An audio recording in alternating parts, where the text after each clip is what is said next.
If you watch Kirby Smart's press conferences on these Mondays, and I just got done watching Kirby Smart talk about the Texas Longhorns, he always, gives a lot of respect for the opposing team. That's where you start getting drilled with questions about who you're playing on Saturday, and he'll always give a little bit of praise to the quarterback, the coach, whoever it is that he's asked about. Every single thing that he talked about with Texas, it was very positive.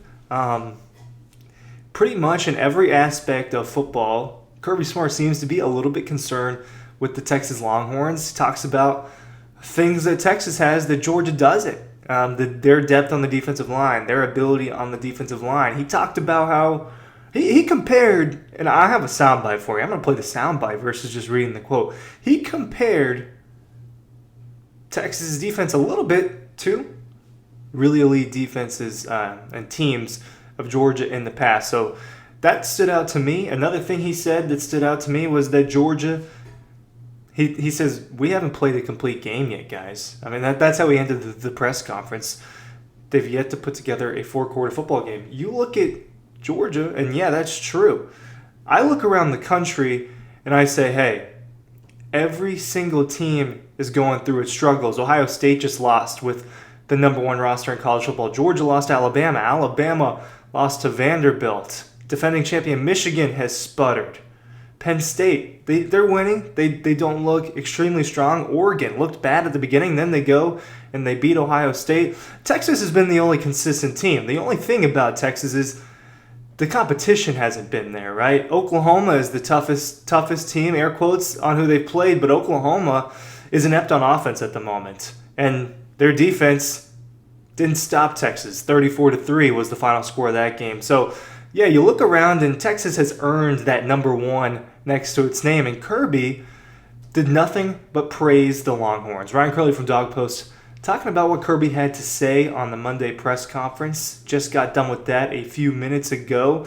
And look, talked about Quinn Ewers, talked about Arch Manning, talked about those running backs. Every little thing that he said was positive towards Texas. Well, guess what? Texas is taking care of business this year, guys. All right?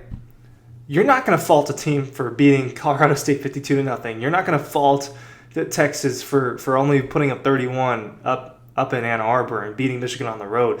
50-67 against UTSA. They don't miss a beat with their backup quarterback. Isaiah Bond, their best receiver, he's only been the leading receiver one time. Mississippi State 35-13, not a blowout. Neither was Georgia's game with it. What we're seeing in the SEC is these are going to be battles, but Texas is the only team so far this season that hasn't gone through a battle. You look at Miami, they've gone through a battle. Georgia's gone through its battles. I can keep going down the list, guys. Tennessee lost to Arkansas. So far, the Longhorns are the only team that are unscathed and truly untested. And we're finally going to get that this coming Saturday. Will it be this Saturday that Georgia puts together a complete game? If you listen to Kirby Smart, they might have to put a complete game together to beat this Texas team. All right, another top 5 matchup. What we saw in Alabama a few weeks ago, right, and now it is a few weeks ago, was Georgia didn't put a complete game together. And Georgia took a long time to get the ball rolling against Alabama. A lot of scoring was done in desperation. When you're playing with 4 downs, you're airing the ball out. The run game gets abandoned to an extent. And in the second half of the Alabama game, got almost completely abandoned. Why? Because you're running out of time. You've got to score. You got to get down the field quicker. Well, what's the challenge that Texas is Texas that much better than everybody else? That is the only thing, right? We don't actually know because they haven't played I don't want to say that, but I don't think that they've played an extreme quality of opponent. And by that I mean a team that is really going to challenge it. We knew that Michigan was going to take a huge step back this year. We saw the last few weeks and how Oklahoma fell apart and barely beat Auburn and going through a quarterback change. So Texas hasn't faced someone the level of Georgia, which is why you get to this and you just really wonder about that game. You really wonder about this game because you've seen that Georgia's been tested. You know that Georgia has its flaws, and I definitely am not going to come on here and just spread the Georgia gospel without talking about how, hey, look, this team's got issues, right? The team's got some secondary issues. It's got some tackling issues. It's It's got a run game issue. Issues aren't drastic problems. These are things that I think Georgia can fix, but so far it hasn't. And Texas is the only team that has played as close to, like, I'm not saying they played flawless football, and I'm not saying they played near flawless football, but they've been the closest to it in the country this season. That's the animal that Georgia's going into, and Kirby Smart, he knows it, right? I want to give you the soundbite about Texas's defense, because that is something that I thought was surprising, what he was talking about. Train wreckers, big guys, physical guys at the point of attack. They're hard to move. They got them. All right, they've got guys on the edge that are elite rushers. They got an elite player out of the portal. They went and got DB from Clemson who's playing really good. I mean, like, they patched up some holes they had, and they're the complete package on defense. They're really consistent. Like, they're not like, they don't give up explosives. They're really good in the red area. They hard to run the ball on. I mean, the consistency you watch them play with, it reminds me of, some of our better teams here, our best teams here. I'm like, man, they're good on D, they're good on road, they're good on special teams, and they're playing at a high level. The best teams that Georgia has had in recent memory are 14-1 national champions with one of the best defenses of all time, and a 15-0 national champion with a Heisman finalist quarterback, an explosive offense, and a defense that had a few first-round picks and some guys that went later. So Kirby's comparing this current Texas team to national championship Georgia teams, because when he says, some of the best teams, well, what are the best teams? They are national championship teams, and the other best teams have been competing for it, right? And you think that maybe will come this year with Georgia as well. This is going to be a long season, guys. You're seeing it play out, right? I think that we need a few more seasons to sit around and talk about, hey, the transfer portal. Look at the real effect of the transfer portal.